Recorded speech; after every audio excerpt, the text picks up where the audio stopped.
Congress party కార్యాలయంలో party నేత జూపూడి ప్రభాకర్ మీడియాతో మాట్లాడుతున్నారో లేదు చూద్దాం. ఒకవేళ విదేశీ బ్యాంకుల్లో అకౌంట్లు ఉన్నట్లయితే వాళ్ళని మనం వ్యాపారస్తులుగానో లేకపోతే ఒక ప్రైవేటు వ్యక్తులుగానో మాత్రమే చూస్తాం. ఈరోజు నా దగ్గర ఒక చిల్లి గవ్వ లేదు, నేను అన్నా హజారేకి బావమర్దిని అని చెప్పుకున్నటువంటి చంద్రబాబు నాయుడు గారు మిగతా రాజకీయ పార్టీలు ఉన్నటువంటి నాయకులందరూ కూడా దొంగలని, దోపిడీదారులని, విదేశీ బ్యాంకుల్లో వాళ్ళకి అకౌంట్లు ఉన్నాయని, వాళ్ళ మీద ఎన్ఫోర్స్మెంట్ డైరెక్టరేట్ తోటి ఎంక్వైరీ చేస్తే అన్ని బయటకు వస్తాయని చెప్పినటువంటి ఈ ఘనుడు ఈరోజు కోలా కృష్ణమోహన్ గారు లండన్ లో చంద్రబాబు నాయుడు గారి అకౌంట్ పేరును కూడా నంబర్ను కూడా ఇవ్వటం జరిగింది, బ్యాంకు పేరుతో సహా. అదేవిధంగా సింగపూర్ లో ఉన్నటువంటి బ్యాంకు పేరుతో సహా ఆయన డాయిష్ బ్యాంక్ అనే ఆ బ్యాంక్ అకౌంట్ను కూడా ఇవ్వటం జరిగింది. మారువేషంలో తిరుగుతారని రాజుల కాలంలో విన్నాం, కానీ ఒక రాజు మారువేషంలో వచ్చి ఈ తన రాజ్యంలో ఏం జరుగుతుంది తెలుసుకోవాలి, తెలుసుకుని పరిపాలన బాగా చేయాలని.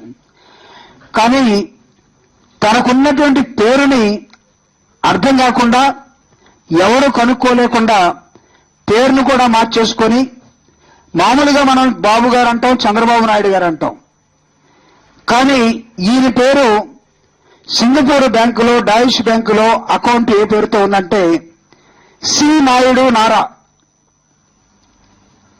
మామూలుగా కళ్ళకి మనకి ఎతుకుతున్నా కనపడదు స్కానింగ్ తీసిన. ఒక మాజీ ముఖ్యమంత్రి ఎన్నికల అఫిడవిట్ లో చూపించినటువంటి ఒక అకౌంట్ ని ఎలక్షన్స్ లో నీ పేరు ఎలాగ రాస్తావో అలాగే నీ అకౌంట్ కూడా ఉండాలి. ముఖ్యమంత్రిగా నువ్వు ఏమైనా ఏ పేరుతోటి ప్రమాణ స్వీకారం చేస్తావో దాంతోనే నీ పేరు ఉండాలి. నారా చంద్రబాబు నాయుడు అని నేను అని ప్రమాణం చేసినటువంటి మీరు ఎమ్మెల్యేగా, ముఖ్యమంత్రిగా, లేకపోతే dash by dash, me account number మాత్రం సి నాయుడు నారా. ఒక విదేశీ బ్యాంకుల్లో నల్లధనాన్ని దోచుకొని, ఆంధ్రప్రదేశ్ ని దోచుకొని దాచుకున్నటువంటి విధానం ఒక దొంగ పేరుతోటి ఈరోజు కోలా కృష్ణమోహన్ బయట పెట్టడం జరిగింది. విజయన్న గారి ఇదే అంశాన్ని, చంద్రబాబు నాయుడు గారి విదేశీ బ్యాంకుల అకౌంట్ను చూడండి, ఆయన నిలిపినటువంటి ఆయన పరిపాలనలో ఉన్నటువంటి విధానాన్ని పరిశీలించండి ఒక అఫిడవిట్ వేస్తే దిక్కులేదు. దాన్ని దొంగల మార్గంలో వచ్చి ఎదుర్కొంటానని చెప్పి సుప్రీంకోర్టులో వేరే వాళ్ళతో కేసు వేయించి అడ్డదారిలో హైకోర్టులోకి వచ్చేసరికి ఆ కేసును ఆంధ్రప్రదేశ్ లో మీరు పెండింగ్ లో ఉంది చూడమంటే ఇక్కడ ఇంప్లీడ్ అయిపోయి మొత్తం కేసు మొత్తం మీద స్టే తెప్పించి కొట్టేసుకున్నటువంటి మార్గం కనపడుతుంది. ఓ పక్క డబ్బులు లేవంటావు, రెండో పక్క నీ అకౌంట్లు విదేశీ లండన్ లో ఎందుకున్నాయి, సింగపూర్ లో ఎందుకున్నాయి, మారిషస్ లో ఎందుకున్నాయి, లేకపోతే అసలు ఒక మాజీ ముఖ్యమంత్రికి అకౌంట్స్ ఉండాల్సిన అవసరం ఉందా? కోలా కృష్ణమోహన్ లాంటి వాళ్ళు నంబర్లతో సహా చెప్తే ఎక్కడున్నాయో ఉంటే చూపించి తీసుకోండి ఎవరు చూపించాలి? ఈ దేశంలో సామాన్య ప్రజలు నీకు సింగపూర్ పోయి చంద్రబాబు నాయుడు అకౌంట్ చూపించమంటే ఎవరు చూపిస్తాడు? Enforcement directorate, the government should involve. ఎక్కడో ఒక పేరు లేనటువంటి శంకర్రావు గారు రాసినటువంటి ఒక పిల్లని మీరు దాన్ని తీసుకొని పబ్లిక్ లిటిగేషన్ గా తీసుకొని మీరు హైకోర్టు ద్వారా ఏ విధంగా ఎంక్వైరీ చేయించారో, దాదాపు కోలా కృష్ణమోహన్ అనే వ్యక్తి నిన్నంతా కూడా టీవీలకు మొత్తుకొని నా దగ్గర సాక్ష్యాధారాలు ఉన్నాయి, నా దగ్గరే స్వయానా 5,10,00,000 తీసుకున్నాడు, ఇంకొక కొంత డబ్బు అతను వేరే రూట్ లో వేరే బ్యాంకుల ద్వారా తీసుకున్నాడు, నాకు ఇచ్చింది 10 లక్షలే, మిగతా అంతా కూడా నొక్కేశాడని చెప్తుంటే వీటన్నిటిని తీయాల్సిన ప్రభుత్వం ఎందుకు నోరు మూసుకొని కూర్చున్నది? 30 సంవత్సరాలు కాంగ్రెస్ పార్టీని మోసినటువంటి తన కుటుంబం మీద మిమ్మల్ని అడ్డం తిరిగాడని ఒక నెపంతో జగన్మోహన్ రెడ్డి మీద ఈరోజు జైలుకి పంపించేదాకా వెళ్లారు కాంగ్రెస్ పార్టీ నాయకులు. చంద్రబాబు నాయుడు గారి అకౌంట్ల మీద మీరు ఎందుకు మాట్లాడటం లేదు? చంద్రబాబు నాయుడు గారి విదేశీ ఖాతాల గురించి మీరు ఎందుకు చూడటం లేదు? ఈ రోజు చంద్రబాబు నాయుడు 1000 రూపాయలు ఒక ఓటుకి 1000 రూపాయలు గ్రామాల్లో పంచుతుంటే పోటీపడి మీరు 1500 పంచుతున్నారు. చంద్రబాబు నాయుడు గారికి ఈ డబ్బు ఎక్కడొచ్చింది? కాంగ్రెస్ పార్టీ కానీ ప్రభుత్వం కానీ చంద్రబాబు నాయుడు తోటి కుమ్ముక్కు కాకుంటే డబ్బులు పెంచే దగ్గర ఎందుకు సహకరించుకుంటున్నారు? విదేశీ బ్యాంకు ఖాతాలను మీరు ఎందుకు బయటికి తీయలేకపోతున్నారు? ఈరోజు చంద్రబాబు నాయుడు గారు మాట్లాడుతున్నారు, పిల్లల్ని ఎలా పెంచాలో నేర్చుకోవమ్మా విజయమ్మ అంటున్నాడు. పాపం ఆ కోలా కృష్ణమోహన్ చెప్పాడు, మన బంగారం ఏంటయ్యా, మన బంగారం మంచిదైతే కౌన్సిలర్ దాకా ఎందుకు పోవాలన్నట్టుగా. నేను అవన్నీ నా నోటితో చెప్పదలుచుకోలేదు.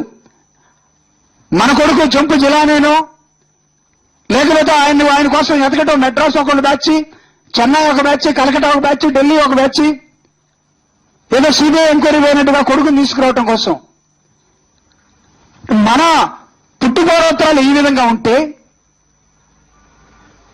మనం ఎక్కడ పెరిగామో, ఎక్కడ పుట్టామో, ఏం చేస్తున్నామో ఈరోజు ఈ రాష్ట్రం అంతా చెప్తుంటే కేర్ ఆఫ్ ఒక కన్నింగ్ అని, కేర్ ఆఫ్ మోసగాడని, కేర్ ఆఫ్ అధికారం కోసం ఏదైనా చేస్తాడని, కేర్ ఆఫ్ ఎవరిని నమ్మడని ఈ విధంగా ప్రజలు అనుకొని మిమ్మల్ని ఎన్నికలకు దూరంగా పెడితే మీరు పనికిరాడు పొండని సర్వ అవినీతిమయం చేసి మీ ప్రభుత్వంలో జరిగినటువంటి స్టాంపుల కుంభకోణం కానీ, లేకపోతే కోయంబత్తూరు దొంగ నోట్లు కానీ, లేకపోతే అస్సమాలి చెప్పినట్టుగా మీ దగ్గర ఉన్నటువంటి విదేశీ మారకాలు కానీ, ఆ రోజు ఉన్నటువంటి బీజేపీ ఎన్డీఏ ప్రభుత్వాన్ని ఉపయోగించుకొని ఎక్కడ కూడా ఎవరికి తెలియకుండా ఎన్ఫోర్స్మెంట్ డైరెక్టర్ కి ఆ ఎంప్లాయీస్ కి డబ్బులు ఇచ్చి లంచం ఇచ్చి మొత్తాన్ని రూపుమాపినటువంటి ఘనత చరిత్ర నీ దగ్గరుండి జడ్జిల్ని కోర్టుల్ని మొత్తం మేనేజ్ చేసి ఈరోజు పేద ప్రజలను కూడా మాయం చేసే దౌర్భాగ్య స్థితికి ఈ రాష్ట్రాన్ని తీసుకొచ్చి కొత్తగా వచ్చినటువంటి ఒక రాజకీయ పార్టీని మీరు అపహేళన చేస్తున్నటువంటి విషయం ఈరోజు ప్రజలు చూస్తున్నారు. ఈ కోలా కృష్ణమోహన్ ఎవరో మాకు తెలియదు, కానీ మీరు ఒక హీరో యాక్టర్ అని అతని దగ్గర డబ్బులు ఉన్నాయని తనకైతే ఆయన ప్రకటించుకున్నాడో లేకపోతే నిజంగా వచ్చిందో తెలియదు, కానీ 100 కోట్లకి బేరం కుదిరించుకొని పార్టీలో మీరు కొంతమంది మధ్య వ్యక్తుల ద్వారా అతని ద్వారా డబ్బులు తీసుకొని పార్టీ ఫండ్ అని అతను ఉపయోగించుకొని అతను అడిగితే బెదిరించి అతని మీద మర్డర్ అటెంప్ట్ చేసి ఈరోజు అకౌంట్లలో సహా అతను చెప్తూ ఉంటే తీసుకోండి, అదేదో తెలుగులో ఉంది, ఏం పీక్కుంటారో పీక్కోండి అన్నట్టుగా. ఏంటి దీని అర్థం? Are you responsible to this society democratic process or not? మిమ్మల్ని గురించి మీరు ఏమనుకుంటున్నారు చంద్రబాబు నాయుడు గారు? ఎన్నికల్లో ఈరోజు ఏ గ్రామమైనా వెళ్ళండి, తెలుగుదేశం వాళ్ళు ఓటుకు 1000 రూపాయలు పంచుతున్నారు, కాంగ్రెస్ వాళ్ళు 500 పంచుతున్నారు. వైఎస్ఆర్ కాంగ్రెస్ పార్టీ పంచకపోతే మాకు అభిమానం ఉంది, మేము ఎలా ఓటేస్తామని ప్రజలు అడిగే దశలోకి మీరు ఎన్నికలను తీసుకొచ్చారు. మీకు డబ్బు లేకపోతే మీరు ఏ విధంగా పంచుతున్నారు? మీ దగ్గర బ్లాక్ మనీ ఎంత ఉంది? మీ పార్టీ నిజంగా ఏ విధంగా నడుస్తూ ఉంది? ఈ రోజు మీరు కవర్లో లేకుండా మీ కోట్ర ఏదైతే ఉందో సీఎం రమేష్ కానీ లేకపోతే ఇంకొక నాగేశ్వరరావు కానీ లేకపోతే మీకున్నటువంటి ఆ కోట్ర బ్యాచ్ ఏదైతే ఉందో మీరందరూ నడిపినటువంటి హవాలా కానీ మీరు నడిపినటువంటి ఈ విదేశీ డబ్బులని కానీ ఫెమాకి దొరకకుండా దొంగ రోడ్లు ఎదుర్కొని మీరు నడిపితే కదా ఈ రోజు మీ దగ్గర డబ్బులు ఉన్నది. కోలా కృష్ణమోహన్కి ఈరోజు మీరు సమాధానం చెప్పగలరా? ఆయన ప్రశ్నిస్తున్నాడు, నిన్నటిదాకా ఎవరో తెలియదు, అతను ఎక్కడో మాయమైపోయిన ఒక వ్యక్తి సడన్ గా వచ్చి ఈ రోజు మీ కుటుంబ చరిత్రను చెప్తున్నాడు, మీ ఇంట్లో ఒక మనిషిని అని చెప్తున్నాడు, మీ కొడుకు బాగోతాన్ని చెప్తున్నాడు, మీరు ఏ విధమైన పెంచగలిగే తండ్రో చెప్తున్నారు, మీ కుటుంబం ఎలా ఉందో చెప్తున్నాడు, మీరు రాజకీయాలను ఏ విధంగా నడిపారో చెప్తున్నారు, మీకు అసలు నిజాయితీ లేదని, మీరు అసలు ఒక మనిషి కాదని, మీరు రాజకీయాలు నడిపే ఆలోచనగానే ఉండాల్సినటువంటి అవసరం కూడా లేనటువంటి వ్యక్తి ఈ సమాజానికి ఒక చీడపురుగని మీ సొంతగా మీ పక్కన తిరిగిన వ్యక్తులు చెప్తుంటే నమ్మదగిన వ్యక్తి కాదని, ఈరోజు నమ్మదగినటువంటి వ్యక్తి జగన్మోహన్ రెడ్డి అని మీరు జైల్లో పెట్టినా, మీరు ఆరోపణలు చేసినా, మీరు అనేక విధాలుగా చిత్రవద చేసినా ప్రజలందరూ కూడా నమ్ముతున్న ఒక వ్యక్తిని అతను వెంట ఉంటానని వస్తే మీరు అతనికి ఓటేస్తే మిమ్మల్ని కూడా జైల్లో పెడతానని బెదిరించే దశలోకి వెళ్లారు. ఈరోజు కోలా కృష్ణమోహన్కి సమాధానం చెప్పాల్సిన అవసరం ఉందా లేదా? ఎన్నికల సమయంలో మామూలుగా అయితే మీరు చెప్పరు, ఒకే అతను సమాధానం చెప్పకపోతే ఈ రాష్ట్ర ప్రభుత్వానికి, కేంద్ర ప్రభుత్వానికి, ఈ కోలా కృష్ణమోహన్ నిన్న ఇచ్చినటువంటి టీవీలకు ఇచ్చినటువంటి ఇంటర్వ్యూలో, లేకపోతే రేపు ఒకవేళ అతను హైకోర్టులో కేసు చేసినా వీటన్నిటిని సుమోటోగా స్వీకరించి చంద్రబాబు నాయుడు మీద ఎంక్వైరీ చేయాల్సిన అవసరం ఉంది. విజయమ్మ గారు వేస్తే దిక్కున్న చోటు చెప్పుకోండి అన్నట్టుగా కొట్టుబడేశారు. నాట్ బిఫోర్ అని తీసుకొచ్చారు, తెరవనికి నాటకాలు జరిపారు, ప్రమోషన్లు ఇచ్చారు, అనేక విధాలుగా మాట్లాడారు. మాలాంటి వాళ్ళు ప్రజాస్వామ్యాన్ని గురించి మాట్లాడాలనుకుంటే కోర్టులను ధిక్కరించి మాట్లాడతారని బెదిరించే దశకెళ్లారు. ఈరోజు విజయం వేసినటువంటి పిటిషన్ మీ స్విస్ బ్యాంక్ అకౌంట్ల విజయమ్మ ఎన్నో పేజీలు ఇచ్చింది. 4224 పేజీల్లో మీ స్విస్ బ్యాంక్ అకౌంట్లు ఇచ్చింది. ఆ బ్యాంక్ బిల్డింగ్ ఫోటోలు ఇచ్చింది. ఇస్తే మీరేమన్నారు, ఇది ఎక్కడో జెరాక్స్ లో ఇచ్చారన్నారు. లండన్ లో ఉన్నటువంటి మీ అకౌంట్ తీసిచ్చారు. సింగపూర్ లో ఉన్నటువంటి మీ డాయిష్ బ్యాంక్ అకౌంట్ పేరిచ్చారు. దాన్ని పట్టించుకోలేదు. విజయమ్మ గారు ఇస్తే కక్షతోటి, కుట్రతోటి రాజశేఖర రెడ్డి గారు వేసిన అన్ని కూడా ఎక్కడో చిత్తుముట్లో ఉంటే అవన్నీ తీసుకొచ్చి ఏరకొచ్చి ఇది పని లేకుండా వేసిందని చెప్తున్నారు.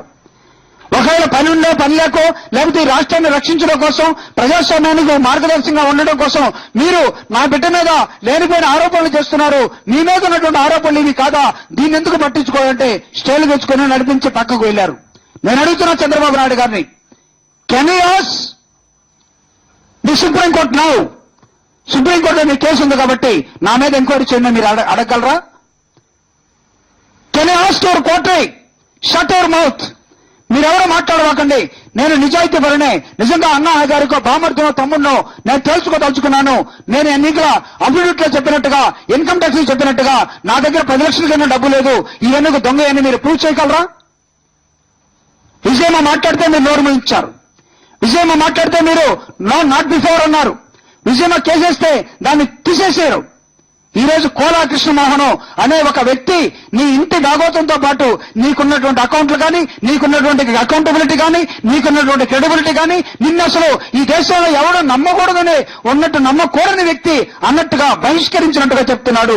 దానికి సమాధానం చెప్పాలని కోరుతున్నాం. ప్రజల నాయకులు కాదు. చంద్రబాబు నాయుడు క్యాండిడేట్లు 1000 రూపాయలు ఇస్తే తీసుకుని జగన్మోహన్ రెడ్డి గారికి డబ్బులున్నా లేకపోయినా ఓట్లు వేయండి, డబ్బులు ప్రధానం కాదని అనుకుంటున్నారు. మీరు డబ్బులు పంచుతున్నట్టుగా ఈ రోజు ఒంగోలు మీ ఆఫీసులో దొరికినాయి. ఈరోజు ఎలక్షన్ కమిషన్ మీ మీద ఎంక్వైరీ పెట్టింది. మీరేం మాట్లాడుతున్నారు? ఒకవైపు ఈ ప్రజాస్వామ్యాన్ని బతికించాలంటే ప్రజలందరూ కూడా ఆలోచించాలట. అంటే మీలాగా ఆలోచించాలనా? ఈ ప్రజాస్వామ్య వ్యవస్థలో అత్యంత అవినీతిపరుడు జగన్మోహన్ రెడ్డి అని చెప్తున్నాడు. ఎక్కడైనా నిరూపించబడినా మీరు చేసిన ఆరోపణలు తప్ప? మీరందరూ అనుకున్నట్టుగా ఈ 18 ఎన్నికల్లో ఈ రాష్ట్రంలో ప్రజలు తెలుగుదేశం, కాంగ్రెస్ రెండు కుమ్మక్కై ఇద్దరు కలిసి ఆడుతున్నటువంటి ఈ తోలుబొమ్మల ఆటకి ఫుల్ స్టాప్ ని పెట్టడం కోసం ఈ రోజు YSR Congress party 18+1 MP candidate ని గెలిపించడం కోసం సర్వసన్నద్ధమై ఉన్నారు. వారి మనసుల్లోకి వెళ్లి ప్రజాస్వామ్య విలువల గురించి మాట్లాడాల్సి పోయి జగన్ బహిరంగ సభకు వస్తున్నారు. జగన్ లేకపోతే విజయమ్మ బహిరంగ సభకు వస్తున్నారు. విజయమ్మకు మాట్లాడటం కూడా చేత కాదు. మీరు ఓన్లీ చూడటానికే పోతున్నారు. చూసి మీరేం చేస్తారు? నా మీటింగ్లకు ఎందుకు రావట్లేదు? జగన్మోహన్ రెడ్డికి ఓటేస్తే, ఫ్యాన్ గుర్తు కొట్టేస్తే మీరు కూడా జైలుకి వెళ్తారని బెదిరిస్తామన్నాడు. ఈ పెద్ద మనిషి ప్రజాస్వామ్యాన్ని అపహాస్యం చేసే విధంగా మాట్లాడుతున్నటువంటి ఈ పొలిటికల్ పార్టీ ఈ రోజు ప్రజాకోర్టులో తేల్చుకోవడం కోసం రాష్ట్ర వ్యాప్తంగా జరుగుతున్నటువంటి 12 జిల్లాల ఎన్నికల్లో ప్రతిష్టాత్మకంగా జరుగుతున్న కోలా కృష్ణమోహన్ చంద్రబాబు నాయుడు విదేశీ అకౌంట్ నంబర్లతో సహా ఆధారాలు ఇస్తే ఇంతవరకు కాంగ్రెస్ నాయకులు ఎందుకు మాట్లాడడం లేదని జూపూడి ప్రభాకర్ ప్రశ్నించారు. మన డీటెయిల్స్ లోకి షార్ట్ బ్రేక్ తీసుకుందాం.